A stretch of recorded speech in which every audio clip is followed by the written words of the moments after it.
Assalamualaikum warahmatullahi wabarakatuh. Semua salam sejahtera selamat Malaysia, Brunei, Singapura dan Indonesia. Okey, ini video pertama ataupun video introduction tentang King. Alright, King ataupun King. Sometime kalau you tengok nanti video seterusnya, you akan nampak saya tulis sekejap saya tulis King, K-I-N-G, sekejap saya tulis K-I-N-K. Actually benda yang sama. Apa itu King? King, K-I-N-K, maksud di dalam maksud dalam bahasa Inggeris, dia adalah sesuatu yang tajam, yang menyocok-nyocok, something like this, okay? Kalau you tengok ni, ini adalah pagar sekolah. You tahu kan dekat pagar sekolah tu, pagar-pagar kat rumah ke mana-mana, dekat bahagian atas tu dia ada tajam, ada yang bahagian tajam untuk mengelakkan pencuri masuk atau untuk mengelakkan siapa-siapa yang masuk. So bendalah ni dia something like this. This is your pagar sekolah yang ada tiang Y, something like that, okay?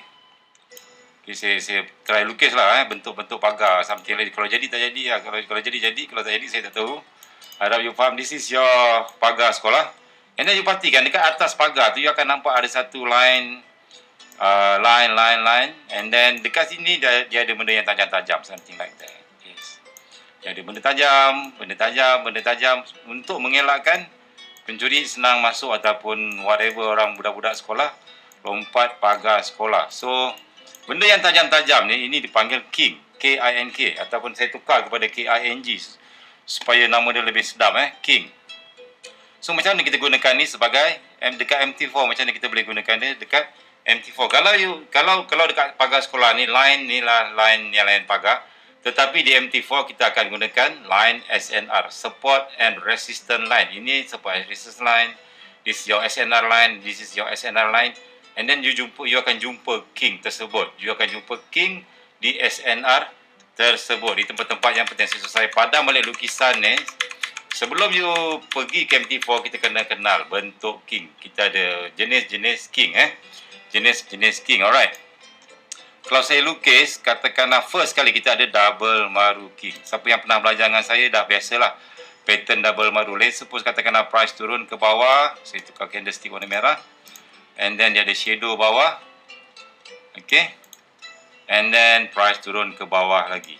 Okay. And then dia ada shadow ke atas. Okay. Siapa yang pernah belajar dengan saya dia tahu ini adalah, katakan ini CS nombor 1. Okay. Ini CS nombor 2. CS nombor 1 ni dia besar turun ke bawah dengan body yang sangat besar. And then dia tinggalkan shadow ke bawah. Okay. CS nombor 1 bila besar ke bawah ni kita panggil dia sebagai CS Maru Bozu. Okay. And then bila dia close kat sini, dia turun ke bawah and then dia tinggalkan shadow pendek and then dia close kat sini. And then dia open dekat CS nombor 2 ni, dia naik atas sikit. Dia tinggalkan shadow and then dia close di bawah. Dia close di bawah pun body dia pun besar juga. So ini dipanggil Maru Bozu juga. Okay. Dia besar, body dia besar, shadow dia pendek.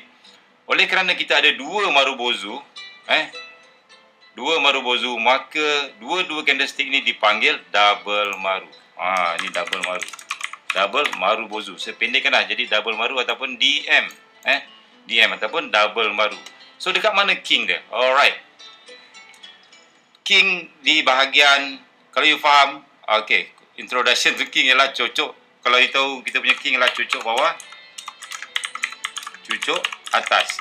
Cucuk bawah, cucuk atas, balon kan. Kita punya konsep cucuk bawah, cucuk atas, balon. Alright. So, dekat candlestick ni mana yang cucuk bawah dan mana cucuk atas? Of course, dia punya shadow. You kena perhatikan dalam candlestick satu ni, you perhatikan shadow dia ni cucuk bawah and then dia close kat sini. CS nombor 2, dia cucuk atas and then dia terjun ke bawah. So, inilah konsep King, iaitu cucuk bawah, cucuk atas, balon. Maksudnya cucuk bawah, cucuk atas. Apa you buat? You jangan balon dulu. You tandakan marking dia punya zone. Ini adalah zone. Zone kita, okay? Ini adalah zone King kita. Alright, tetapi untuk sell apa kita buat nanti, next video seterusnya you akan ambil shadow atas saja, okay? Actually, you ambil shadow atas saja. Okay, kenapa benda ni berlaku? Sebab ini di dalam supply and demand, pergerakan ini adalah drop, base, drop. Okey, tempat shadow sini, tempat shadow cucuk bawah, cucuk atas, daripada bawah sampai atas, ini dipanggil drop, base, drop. Okey, you boleh tengok dekat bahagian video basic, drop, base, drop. Okey, drop, base, drop sangat kuat, terutama drop, base, drop yang break support. Alright. So, dekat sini, apa kita buat nanti, kita nak tandakan zone, you akan tengok contoh nanti. Bila you ada price turun ke bawah, double maru macam ni baru bozu, apa yang kita nak lah, kita nak shadow atas ni je bang. Kita tandakan zone shadow atas ni dipanggil king zone. Okey. King zone. Kenapa?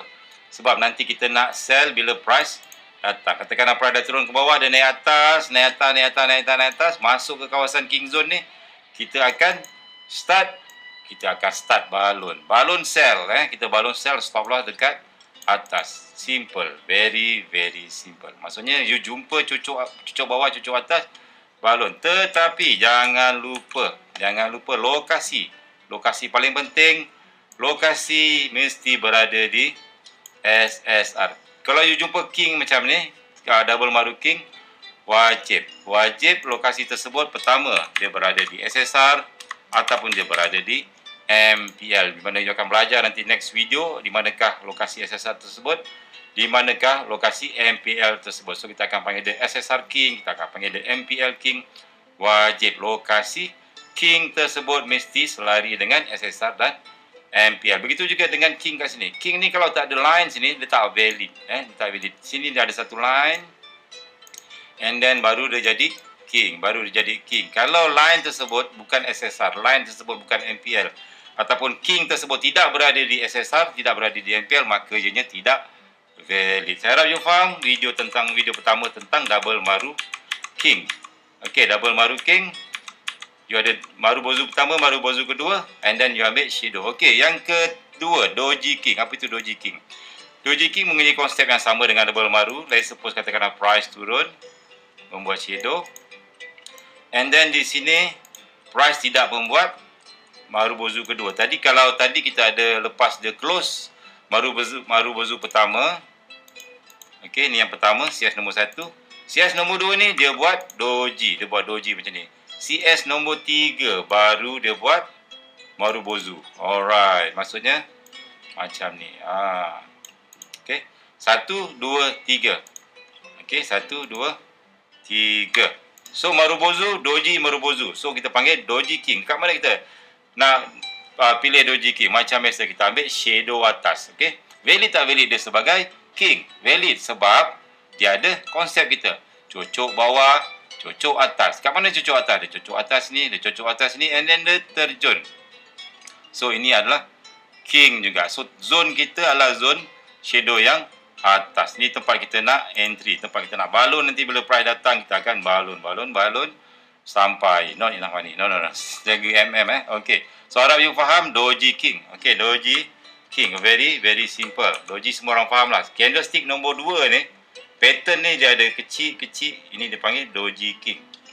Dia kecil je. Alright. Nombor 3 adalah BE king. BE stand for bearish engulfing. Let's suppose katakanlah you ada bearish engulfing warna biru macam ni. Okay, you ada shadow bawah. And then suddenly ada satu bearish engulfing yang besar ke bawah. So, di sini pun valid juga sebagai king. Sebab menggunakan konsep cucuk bawah, cucuk atas. Kalau you tandakan dia punya zone, you ada cucuk bawah sini, and then you ada cucuk atas sini, and then price turun ke bawah. Ni untuk sell. Saya buat contoh ni semua untuk sell. Untuk buy, you just terbalikkan saja. So zone kita macam biasa, kita nak zone yang dekat atas. So ini adalah BE king. BE king. Alright, very very simple. Ambil shadow atas saja. Ambil shadow atas sebab kita ada bearish engulfing king. Okey, contoh yang ketiga adalah BE merah king. Dia bearish engulfing juga, tetapi dia merah. Maksudnya dia macam ni, candlestick merah. Dia buat open, and then dia buat shadow macam ni. Okey. And then let's suppose price turun ke bawah, laju ke bawah, tetapi shadow dia panjang melebihi CS nombor 1 punya shadow. Okey, CS nombor 1 punya shadow. Ini dipanggil bearish engulfing merah. Ini nombor 1, ini nombor 2. So dekat mana dia punya zone, ataupun dekat mana dia punya zone king tersebut? Kalau sebelum ni kita just ambil yang cucuk bawah, cucuk atas, kita ambil kat sini. Tetapi untuk BE merah kita akan ambil yang atas, yang atas zone sini. Perbezaan di antara Shadow yang panjang ni dengan body CS nombor 1, merah-merah. Dekat sini boleh, dekat sini pun boleh. Which is saya akan tunjuk lagi contoh. I think that's it. That's it tentang introduction to king. Jenis-jenis king. Ada double maru king, ada doji king, BE king, BE merah-merah king. Nanti saya akan tunjuk contoh. Don't worry, very easy. Benda ni akan ada banyak contoh dekat MT4. Just you kenal saja. First, you kena hafal sikit double maru king. You hafal doji king, you hafal BE king, you hafal BE merah-merah king. Semua untuk setup sell. Once you dah kenal, dia boleh marking dekat chat MT4. Once you dah boleh marking, senang you nak tengok lokasi dia valid tak valid di SSR ke ataupun di MPL. Kalau okey, nanti bila price datang, kita akan masuk. I think that's it video tentang introduction to king. King, K-I-N-G ataupun K-I-N-K. So dalam video next ni, you akan tengok maybe saya kadang-kadang saya tulis king, K-I-N-G, kadang-kadang saya tulis K-I-N-K. Actually benda yang sama. Don't worry. Selamat nonton video seterusnya. Assalamualaikum warahmatullahi wabarakatuh.